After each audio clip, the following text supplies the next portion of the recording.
Hello, I'm Mikhaela Singleton, and thank you so much for watching my resume reel. In this video, you'll see me tackle hard-hitting, breaking news at this anchor desk. As a reporter, I'll cover murder trials, voter fraud investigations, and local disasters. I'll even have a little fun diving into military matters, quite literally when I jump into a tank. I hope you enjoy my journey, and stay till the end for links to more content. This cross for Maggie Robinson. Maggie was an East Alabama Medical Center nurse who lost her life when the tornado tore through this area. Today, these homes will go towards Maggie's family members whose hearts and homes were devastated by the storm. In just the 10 minutes I've been standing here in front of the 13th Street Bridge, more than 100 cars have driven past me. Any one of them could be among thousands still operating with those recalled airbags that you mentioned. Things are all quiet now that everyone's cleared out of Judge Prather's courtroom, but it was a hot day in testimony between the plaintiff and the defense questioning how exactly Charles Hart died. Canine units were out here, bomb-sniffing dogs. Of course, they're taking every single precaution that they can, both the Fort Benning Army personnel as well as Secret Service, taking all the precautions they can to ensure the president's security. But actually right now, I'm watching right now, Air Force One is now taxiing up to our exact position. I'm so sorry to interrupt you, Cody. Before we get to a recap of all of the great things our weather team has been doing for those folks affected by the March 3rd tornado, we do have some breaking news to bring you first this evening. We now know that the story we brought you first at the beginning of this show, that one-year-old missing child, Verla, she has been found safe and returned to her mother. The Board of Registrar's office is one member short now that the Secretary of State confirms removing board member Jimmy Adams for his alleged role in a nearly 2-year-long voter fraud investigation. I spoke with one Pizza Hut employee who told me just how different this parking lot looked the night he walked out of work to find not just some stranger, but a college classmate slumped over in a pool of blood. Police confirmed that the husband and wife that once shared this Lynn Drive home were due in divorce court this morning at 9 a.m. Instead, officers found their bodies shot to death in the backyard. Columbus Waterworks posted these signs issuing a warning that if the Ralston does not pay its water bill, they will shut down all service. New details tonight on a Columbus man whose remains still sit at the bottom of the Coosa River after a helicopter crash yesterday. Hopefully our viewers are ready to break out the sunblock because hot, hot, hot seems to be the only future in our sights for our weather. You can see there's still a little tension in this room considering Cody's Bulldogs beat mine. But, it was better than Friday.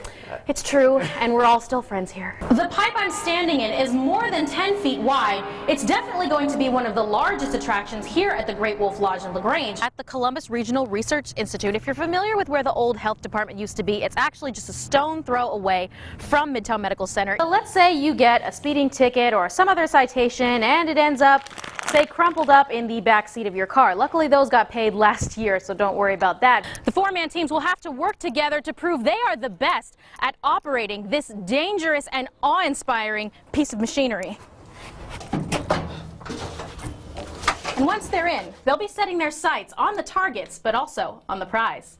Thousands of people supporting, so. And even the ones that didn't, they sent flowers, and they said there were hundreds, thousands of those too, so that's just awesome. Just an amazing thing to see. People coming together in the face of tragedy. For sure. Triple-digit heat. Well, I was ready to complain about the 90s, but seeing that 107 over in New York, I'm grateful. I'm good. I'm fine. So what's up? What's up? So my name's Caden Banks. Right. And my name's JoJo Banks. A father and son taken suddenly and without warning. I ain't never dealt with no pain like this. Ever. So not in a day would I think this would happen to our family. Family members for 41-year-old Joseph JoJo Banks and 3-year-old Jacaden say they're still in shock.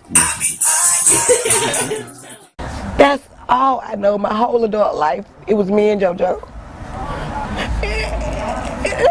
I don't know how to live without him. Like, I don't know what to do now without JoJo in my life.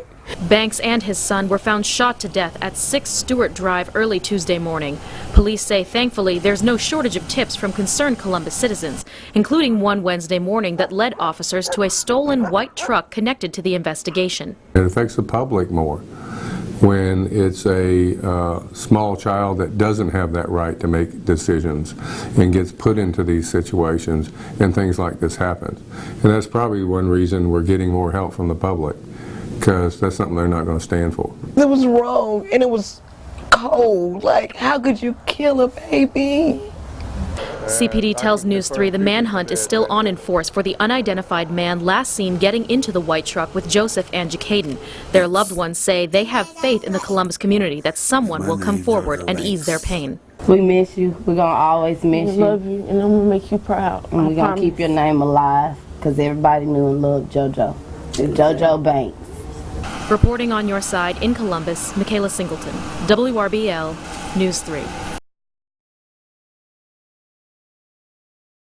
I found this, and this is why my family is alive. Kayleen Butler clutched tight to a copy of the New Testament as she walked through what was left of her son's home. The book was one of the few items that survived Sunday's tornado that ripped the family home apart. This is where it was. A tornado picked it up and threw it over. Butler says her 12 and 14-year-old granddaughters were home with their mother and maternal grandmother when the storm hit. She says her daughter-in-law described having 30 seconds to grab everyone and throw them into the bathtub. When the tornado ripped the top of the trailer off, one of the children almost got sucked in. She reached and she grabbed her daughter because they looked up in the tornado, and she was going up. And she grabbed her and she brought her back down. Ripped in half and flipped upside down, Butler says she's grateful her family was able to walk away from the rubble alive. They have nothing. Their cars, the truck, their home. But we have them, and I thank God for that. She also says she was touched by a visit from Governor Brian Kemp Monday when he came to survey damage. It means the world for him to stop in this devastation. That means he cares about Georgia, and I'm glad I voted for him. Kemp himself offered comfort to Butler, her family, and all Tall Buttons residents displaced by the natural disaster. We'll be praying for Please do. Thank you so much. Reporting on your side, Mikhaela Singleton, WRBL, News 3.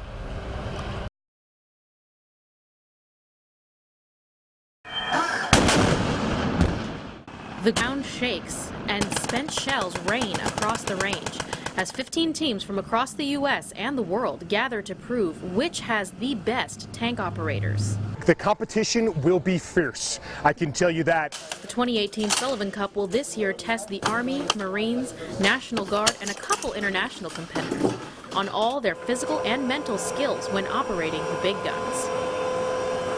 Take it out, flip it around like so, insert it with a fist. Up, the vehicle's ready to fire. The four-man teams will have to work together to prove they are the best at operating this dangerous and awe-inspiring piece of machinery. And once they're in, they'll be setting their sights on the targets, but also on the prize.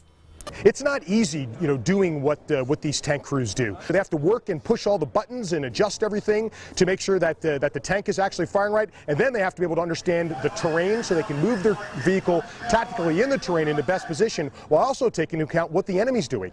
Colonel Felty says the only way the teams can come out on top is through teamwork.